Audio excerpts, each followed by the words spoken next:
In Season 20, the caps for power were 1800 for the power cap, 1810 for the Pinnacle cap, and these were kept the same for Season 21, removing the need to level if you were already at the cap. This also allowed players who were not at the cap more time to reach it. So was this experiment a success or not? Let's talk about it. For an even better experience, give the Level Infinity video a rewatch either before or after watching this video to compare and contrast how things were 2 years ago, as this is sort of a follow-up to that video if the title doesn't make any sense to you. I do want to start with a more controversial change, and that was Bungie changing some Pinnacle sources of gear into exotic engrams. Some of the easiest Pinnacles to get, your core playlist Pinnacles, were replaced with these exotic engrams for exotic engram focusing, which is fine, but it affected the crowd that could use these the most in a negative way, the slow leveling crowd. If these exotics were bumped up to be Pinnacle again, that would probably be for the best, so that the people who are behind have better chances of getting those easier levels. Personally, I mostly enjoyed not having to level this season. I could get started on things that I wanted to get started on immediately, as opposed to feeling the need to spend my first few days leveling back to the cap. Because I do not level in a 100% optimized way, this process usually takes me about 2 to 3 weeks worth of play sessions to get all my characters back to the cap. This season removed that requirement, so I got back 2 to 3 weeks worth of play sessions of just time and life and all that.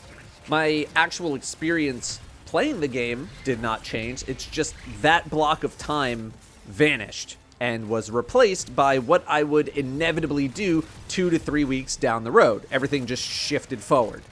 Now, as a result, my playtime on the game has decreased, but that is also because of how far along I am in the game compared to other people. I finally have all the titles after months of procrastinating. My triumph score is very close to the maximum. I have a very good chunk of catalysts done. I'm only missing 3 red borders to complete all weapon patterns. My armor's unchanged since the beginning of the year. And I'm also just so humble. Oh my god, just the most humble. Most other people do not play this game as a career. And as a result, I imagine many people are quite happy that they did not need to get back to the Pinnacle cap, as it is likely much more laborious for the average person. They could instead continue their progress on the game, whatever that might be, instead of having to go back to the grind of leveling, or could continue their grind of leveling uninterrupted. I feel like I've really only heard positives from this experience from the majority of the player base, although a lot of that feedback was from very early in the season. I am curious to know the impact that the lack of a level cap increase has had on global playtime in the game. It seems very easy to just say, oh, look at the Steam chart numbers and draw a conclusion, but I think negative sentiment on the game and other games releasing, soaking up people's playtime is a much more impactful metric than Bungie not increasing the level cap. Now, if there is one negative to all of this, it was that I didn't really play with my friends as much because none of us needed to level. Usually in the first couple weeks of the season, 2-3 weeks, everyone's back to raiding and running pinnacles to level up. But then after that's done, everyone just sort of parts ways, playing much more sporadically. I still play with my friends, but it's not as often, or it's only seasonal content, or maybe there's a day where there's a good GM farming session possible. And I missed that this season. I missed having that start of season, everyone plays together time. I missed playing with the buds, even if it was just running some raids again. The game is way more fun when I can mess around with my friends, and this sentiment was shared a lot among my friends and Twitch community. However, the lack of an increase in the cap means that my friends who don't end up playing a whole lot can still come back to the game for something like GM Nightfalls without having to grind to the Pinnacle cap plus a bunch of artifact levels. They can just come back at their leisure and are pretty much ready to go or very close to it. Best example I have is my friend Jez. I could still play GMs with him this season. He barely needed to gain that many levels to get back to GM level. That's great. You know what you can also do with your buds? Eat food. Hi, I'm probably malnourished, and I'm here to talk to you about today's sponsor, Factor. Factor is a meal delivery service that delivers fresh, never frozen meals right to you. As someone who is one step away from becoming the next skeleton in a high school health class, Factor meals are a great way for me to make sure that interior designers stay away from my house by eating real food at normal human hours. There's no going to the grocery store and making lists or choosing the menu like I'm running a restaurant. I just pick the meals that I want and they show up and then I eat them. And that's neat. Because I hate trying to do those other things. Factor also updates their meals weekly, so you can save some of your time there, Justin Timberlake. Let Factor do all the work for you. You can also juice up your order with juices.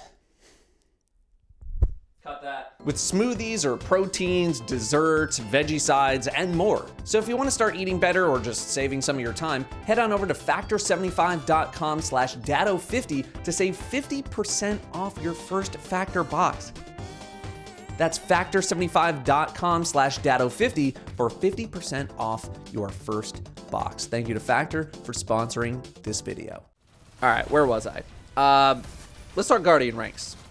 Re-leveling your Guardian rank has sort of been the replacement for actual gear leveling this season, which to me hasn't been a big deal. It's mostly the same stuff I would be doing anyway. Something I was concerned with, though, is how many people will actually make it back to rank 11 in season 22 and 23 because of the lack of needing to level, thus reducing the amount of high-level commendation cards that they will earn. But with a returning raid in August and inevitably some new weapon patterns from said raid, I'm not really as concerned as I once was. However, I don't feel like Guardian ranks have nearly the same impact as leveling does in terms of being done, so to speak. Leveling to the max is typically the indicator to a lot of casual players or like non-internet, non-enthusiast players that they are done or feel a sense of completion of a particular thing, even if leveling isn't nearly as impactful as it used to be. It is the one constant in these kinds of games. You get more levels or you get to the max level, that's what you do. It's a very solid direction in a game that doesn't really have that much direction. Without that direction, players who aren't as experienced could just wander aimlessly, wondering what they really should be doing. Leveling was maybe the only thing in the game that ever felt forced, and that was so you could participate in mid and end game content, and people like myself and others enjoy having that direction. I like to know where to go, what are we doing, okay, let's go do it. Guardian ranks are trying to provide alternative directions, though. Get exotics, run the lost sector, do this, do that. On the other hand, Guardian ranks are much more difficult to achieve at higher levels. The average player is definitely not going to be able to max out their Guardian rank every single season, whereas getting the Power or Pinnacle cap is a much more achievable goal for old Jimmy Two Sticks. It's not always about having goals to achieve, but the achievability factor as well, which goes into a section on accessibility that we'll discuss in a moment. Hitting max level is far more achievable than soloing the latest dungeon for rank 11 or getting all that commendation score. Back in my level infinity video 2 years ago, I mentioned that I didn't think literally ripping leveling out of the game was a good idea, or at least a feasible one as the game was back then. And despite that worry, that is seemingly exactly what Bungie ended up doing as an experiment this season. Now, they didn't literally remove levels. Levels are still part of the game, leveling still exists, but it's a matter of how often we need to do it. But also, Bungie has made changes to how certain things scale in the game. There is certain stuff that is always X amount of levels above you, or you can only gain power from so many levels before the game cuts you off. Whereas the last time we discussed this, there were a very limited amount of activities that had that feature. This makes your actual level matter less in the game overall. Bungie has essentially been incorporating contest mode into more parts of the game. And 2 years ago, I asked the question that if Bungie did contest mode everything in the game, what would be the point of leveling at all at that point? If Bungie made everything a set level and they just scale you automatically, is there a point to levels anymore when it comes to the progression side of the game? And the answer right now seems like a partial no, but there are also those intangibles that we just spoke about, that guidance, that direction.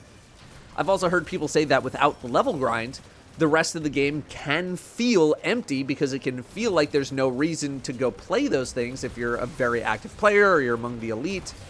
However, I'd argue that once you finished that level grind, if you feel this way, you would still feel the exact same way. It's just that you would have spent a few weeks leveling.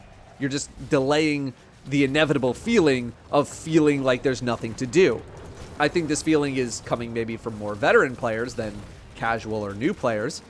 Like I said 2 years ago, I do the grind because it's there, but it's also that I've done it so many times that it just doesn't matter to me anymore. I'm too connected, I'm too ingrained in the game, I've done it too many times, it's not a novelty.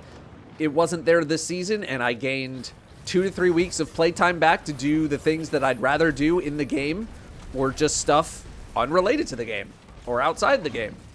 The most common sentiments from my Twitch community were that some felt like they didn't have a reason to play because there was no leveling, but some loved no leveling because they didn't feel forced to play. Surprise, surprise. I took a poll and 7 out of 10 people did not miss leveling. Without that treadmill, though, the desire or the need to log on feels like it can slowly diminish until players start finding that they aren't logging on at all anymore. Some people also thought that they would use that new free time to do other things on the game, but in reality just didn't log on at all. And that has been the case for me, although as I said earlier, I'm one of the very few who has conquered most of what the game has to offer. But if leveling was the only thing making people log on in the first place, is that even healthy for you as a player of the game? I can understand leveling in order to reach an objective, like being high enough to do the raid or the master raid or do this lost sector, but forcing yourself to level just for the sake of leveling and then never showing up again? I don't know about that one. Accessibility was also a topic I brought up when it came to the leveling experience for endgame stuff. The question being, what is accessibility really? Is accessibility the ability to enter the front door of an activity even if you know the odds of success are very low? Or is accessibility the ability to potentially beat that activity? A question that is still up for interpretation based on who you ask. Right now, with more activities embracing contest mode style difficulty via these level caps, I would say that accessibility is currently at its highest. You don't need to do these massive level grinds to try to out-level some content to make it easier for yourself, but at the same time, the difficulty stays the same. You can't out-level it. So if you can't beat it, the only way to get better is to practice. And that takes away a lot of the grind pressure. There's nothing you can do when it comes to your level. So you can spend your time on practice versus bounty farming to try to out-level the thing that you're doing. Ultimately, I think there were many valid feelings on the lack of leveling this season. Some people enjoyed the freedom. Some people hated that they didn't feel like they had a good reason to log on. It's all very subjective and ultimately depends on how you enjoy the game. To me, I think having the breather was a good thing, but I also think that having some form of leveling might still be a little important to the game. Some people use it as their main way to play the game. I think some people might subconsciously use leveling as a secondary method of enjoying the game, having leveling always in the background as something to do while you're playing, regardless of what you're doing. You have that feeling of progressing forward or your character getting stronger, even if it is just number go up. Same thing happens with Guardian ranks too, but number go up with Guardian ranks doesn't give the same feeling as number go up with leveling, because Guardian ranks don't unlock content. They just tell other people that you're experienced with the game. Some people enjoy having that leveling routine as a vehicle to play with their friends. The ends justify the means there. I missed that a lot this season, way more than I thought I was going to. But I also think that leveling still has some level of importance in the game for the average player or the not on social media players as a way to direct their attention and give them one of the oldest goals in video games. I do like the idea of only having to level twice during the year instead of 4 times. I absolutely don't mind leveling in a new expansion. Bungie has also not confirmed if they will be raising the level cap in Season 22, although their vague language seems to indicate that either they will increase the cap or that they're still unsure if they're going to. I'd be okay with it increasing in Season 22. You know, a new raid or a reprisal raid will help since I'll want the red borders and you'll probably have more people caring about hitting the cap. But in Season 23, yeah, if it took a back seat again, I think I'd be okay with that, at least based on how I'm feeling right now. So how are you all feeling about this no leveling experiment? Let me know in the comments. Hit me up. Thank you very much for watching. I'll see you next time.